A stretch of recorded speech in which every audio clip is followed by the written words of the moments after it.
In this video, you're gonna learn 3 different designs for super beginners at free motion quilting on a home sewing domestic machine, and you're not gonna believe how beautiful they turn out even with wonky quilting, plus top secret tips to make them look profesh.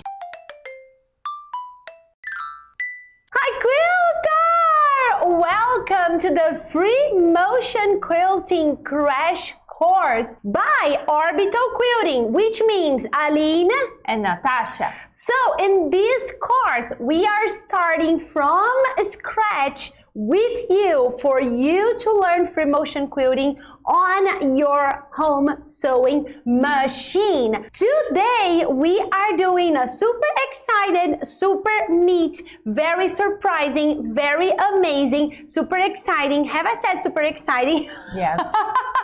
Because we are moving forward with designs and you are learning 3 different designs, and let me say this to you once and again, they are extremely amazing. This is super exciting, and the last one you will not believe that is for beginners. So the first thing we have to do now is to actually create our binding area, so we don't quilt where our binding is going to cover this. You don't need to trace that, you just need to know that this area exists, but I'm going to trace, so if you want to, you can do it. So there's a lot of people that see long arm quilting, from edge to edge quilting, that goes all the way to the other, to outside. Even, let me show here, even outside, the design comes and go outside when there's only batting,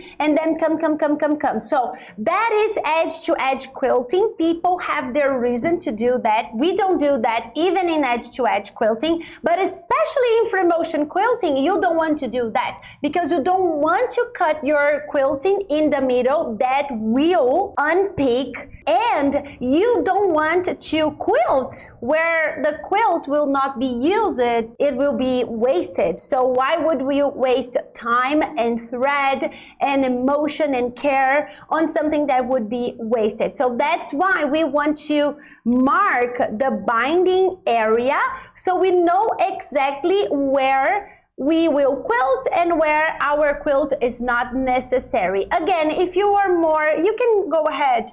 Okay. But if you are more advanced, you don't need to trace this every single time, but this is the crash course from Orbital Quilting. So it's probably your first time. So it's a good idea to mark so your brain doesn't have to guess anything. So normally the binding is going to cover 1/4 of an inch.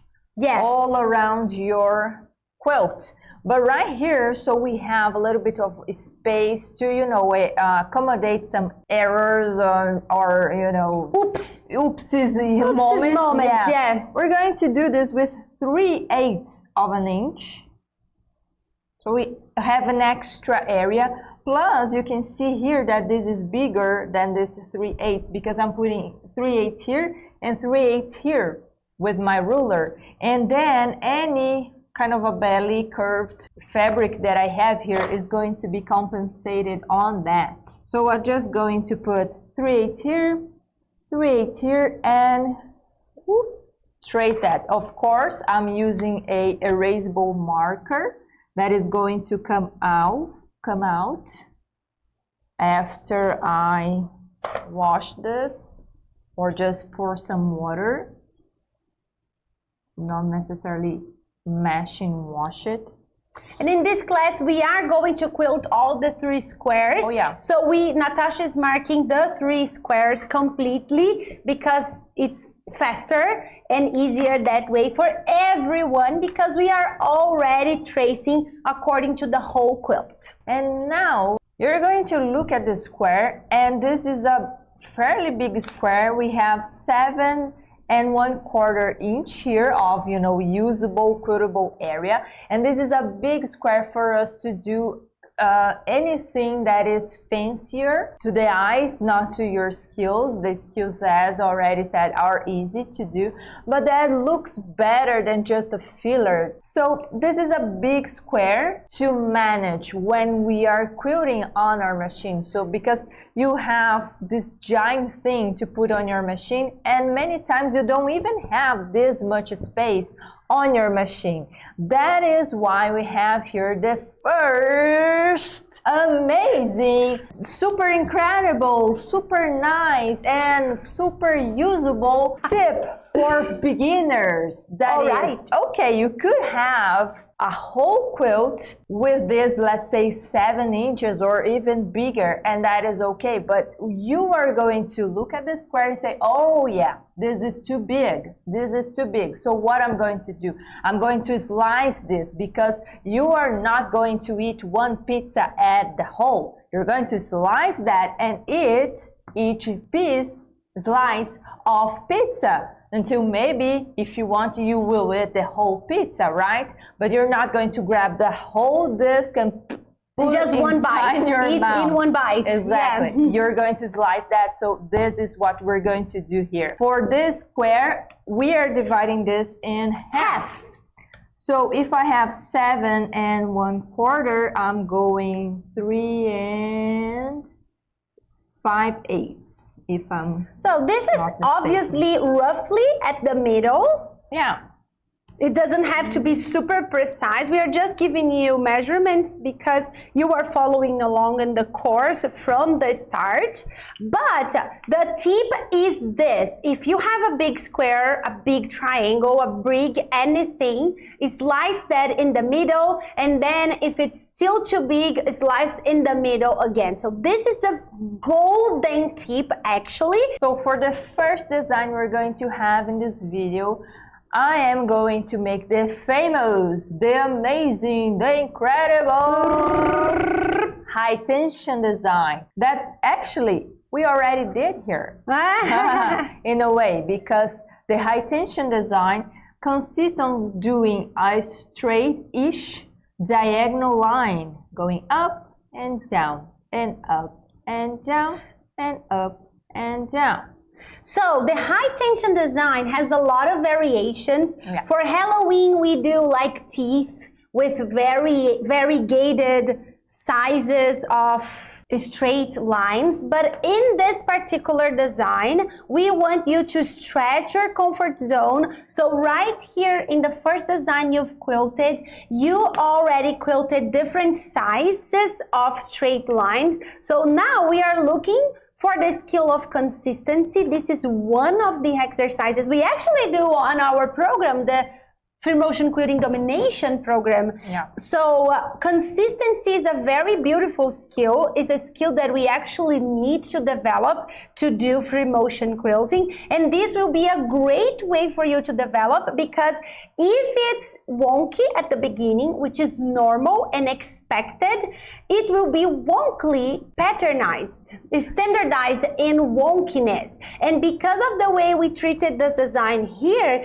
it will look pretty even if it's wonky. So just trust your skills that you are building them, and have fun with this design, aiming for doing the whole straight line across the square. Yeah, so you want to go from the edge to the middle that we just traced. Okay. Want to have this height. And the then, quarter square. Exactly. Yeah. And then you have made one on this vertical direction. Now let's go horizontal, like this. So now let's go vertically here, and then horizontal once more.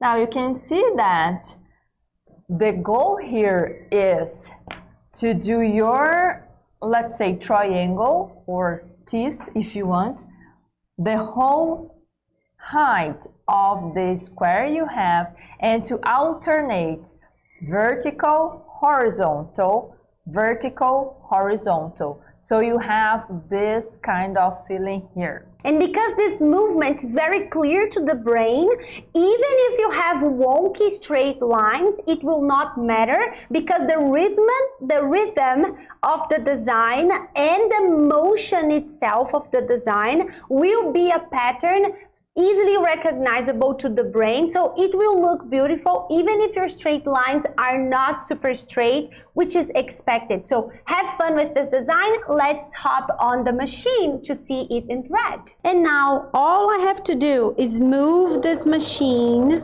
is move the sandwich up and down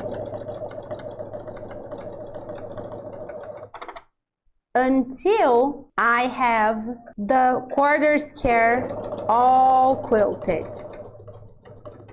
Up and now down. Remember, every time you are at the tip, you can stop, reposition your hand, and then again go up.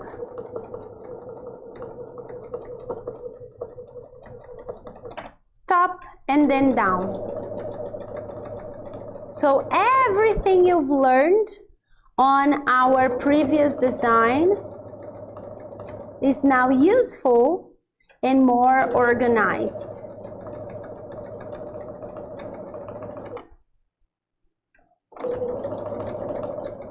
And now I'm going to the center so I can start moving on the horizontal. So now if I move on the horizontal here, I will go away. So I move on the horizontal here. So it's not the same path as Natasha did. If I want to do the same path, all I have to do is go down here. What do you want to do? The same path? No, go up. Okay, so you can see more of the magic. So I'm going horizontally here. And this side of square, it's a big challenge on this machine, horizontally. So it's good that we are doing this together, because you can see here, I almost doesn't have any space here. If you're using a extension table, that will be different for you. And people always ask, can I rotate the quilt to make this more comfortable to me? You can, but if you practice this, you will develop a new skill. And once your sandwich, it's actually a huge quilt, you already have the skill. So now that I am here, I'm gonna do a vertical one again. And we can feel in our body the difference. Remember, you can do one, stop, reposition your hand,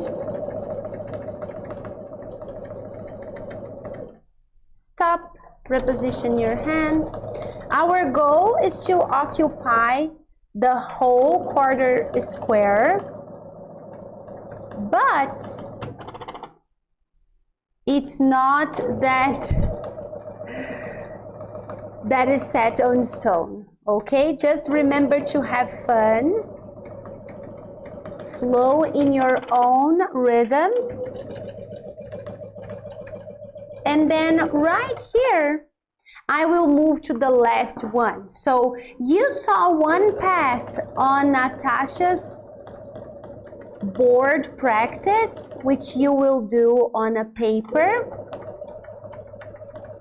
And you're seeing another path right here with me. So I'm gonna try something different with my hands here to see if I have a little bit more of a stability. I hated it, so I'm gonna go back. I truly hate, my shoulder was up, my elbow was up, everything was wrong.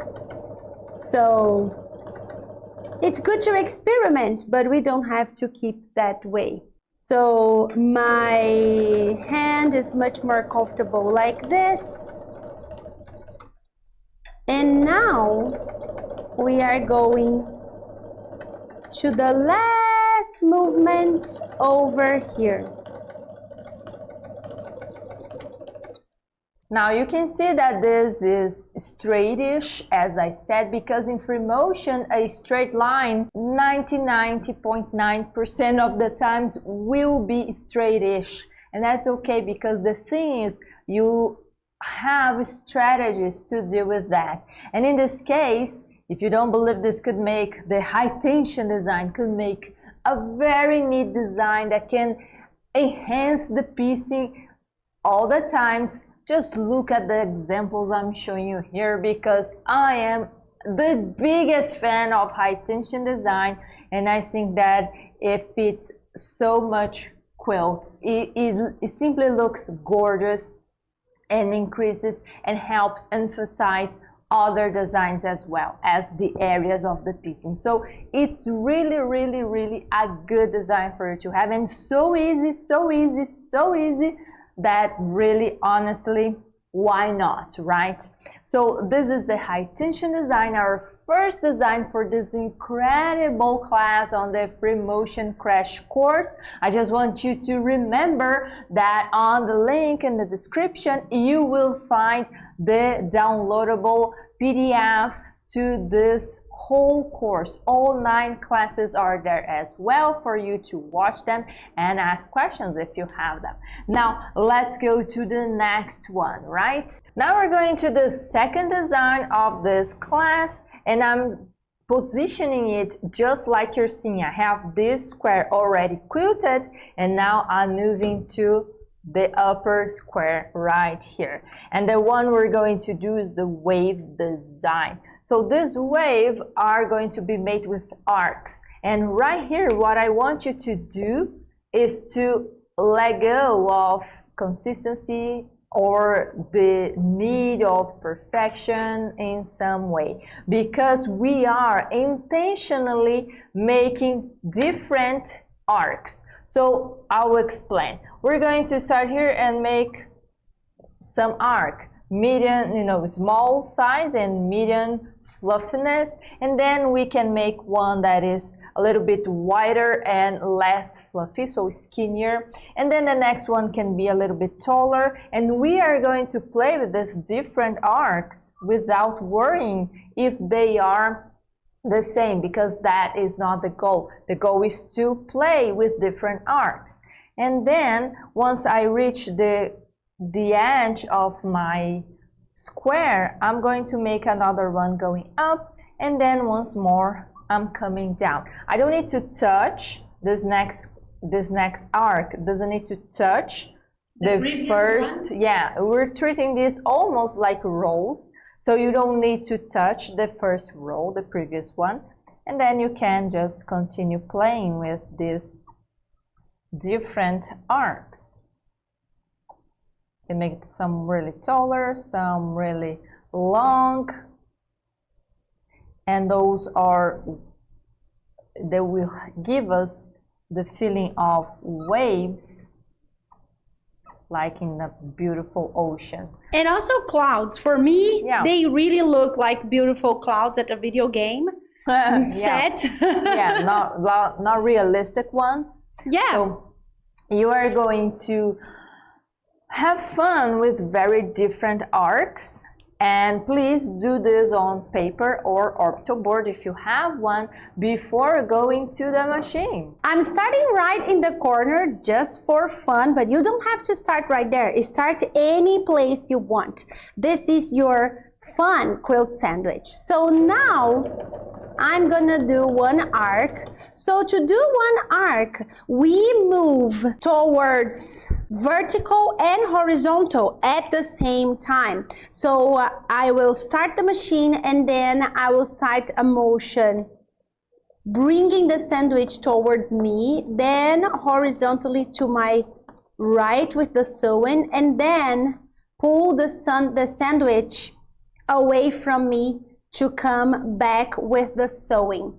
So You can see that for a trained brain, it's very natural, I'm going to say natural with a lot of quotes, to do the same size because our brain likes to repeat things they are familiar. But it's good practice for everyone to have different sizes in your skill tool. So now I cannot fit any other arc here, so I'm gonna go up with one arc and then I will just move to my right with different arcs again.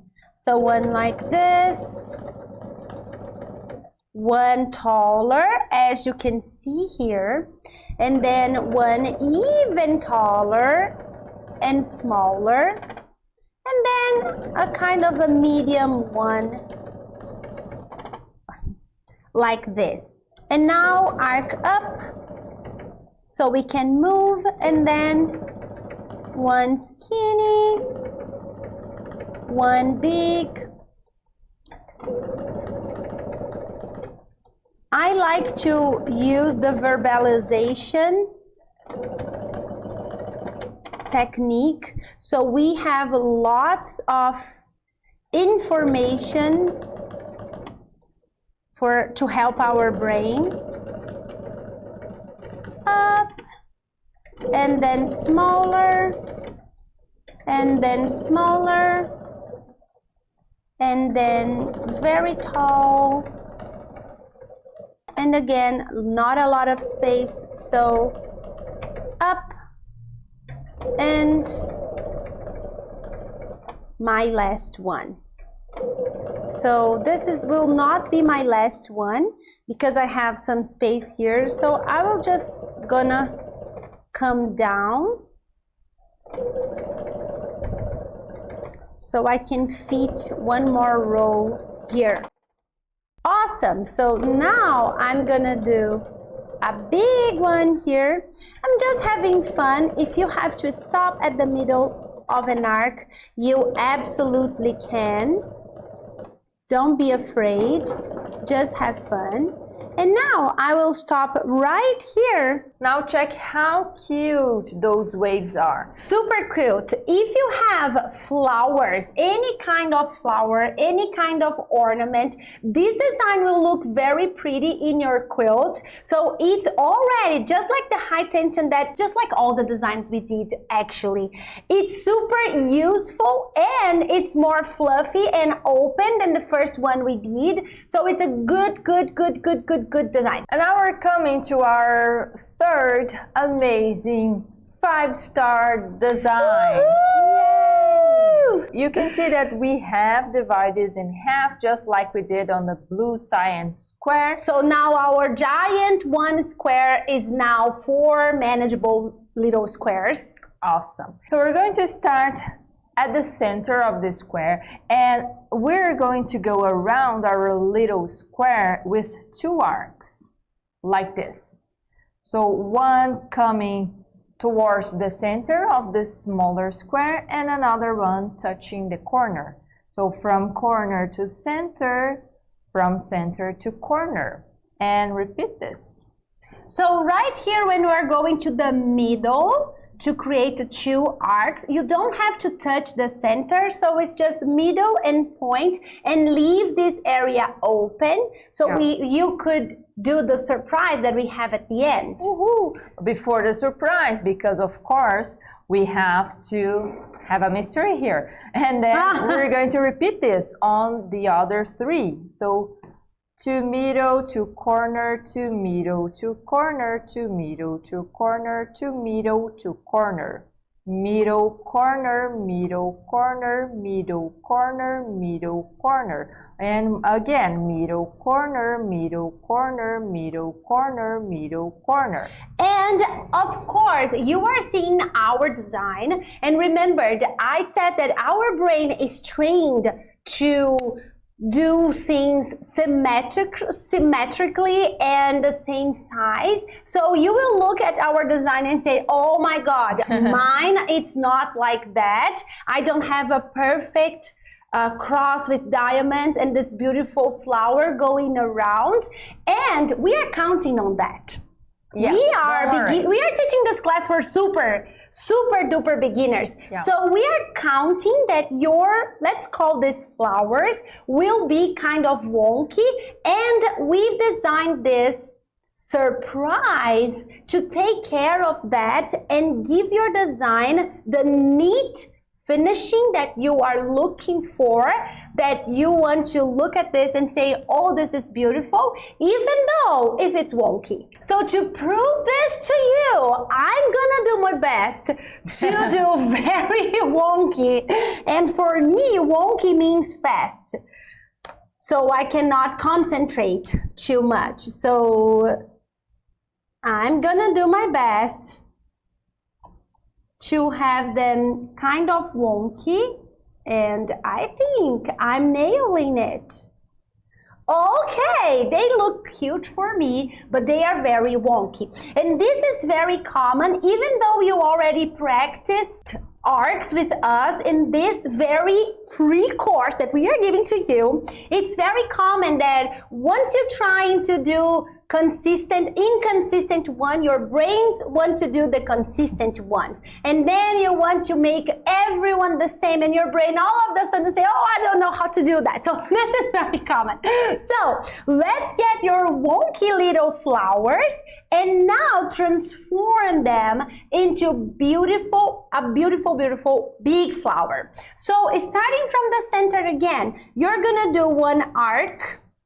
Now it's bigger, one straight line and another arc right here. And now all you have to do is repeat. So you're gonna do this arc aiming for the center of this petal, and then a straight line and come back with another arc, and then arc, straight line, arc, arc, straight line, arc.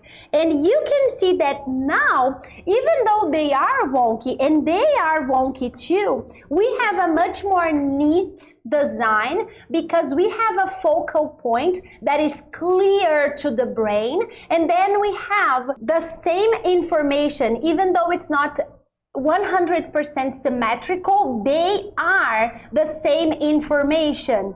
I have one tip here, one here, and one here. And of course, you are a super beginner, so that middle will be a chaos. Don't you worry. What? I believe you should have another mystery and show what's going to happen on the machine.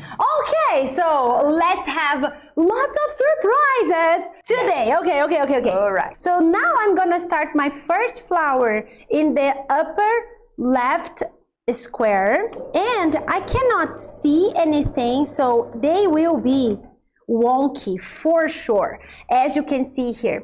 And now it's time for us to deal with this. You already learned how to bury these threads with an easy technique, so I'm gonna use the power of internet to have this done in 1, 2, 3. Now I'm gonna do 2 arcs here horizontally, 1 and 2.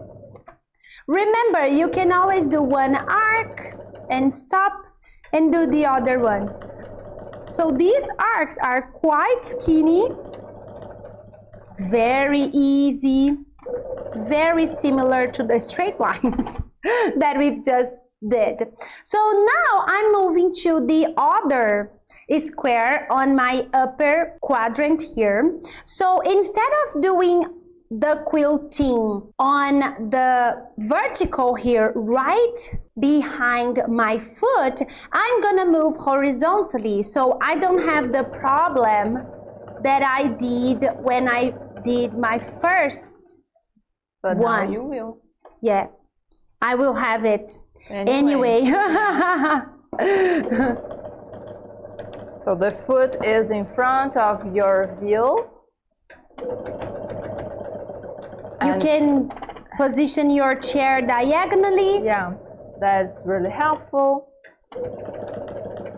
Just a teeny tiny, not like tremendously diagonal.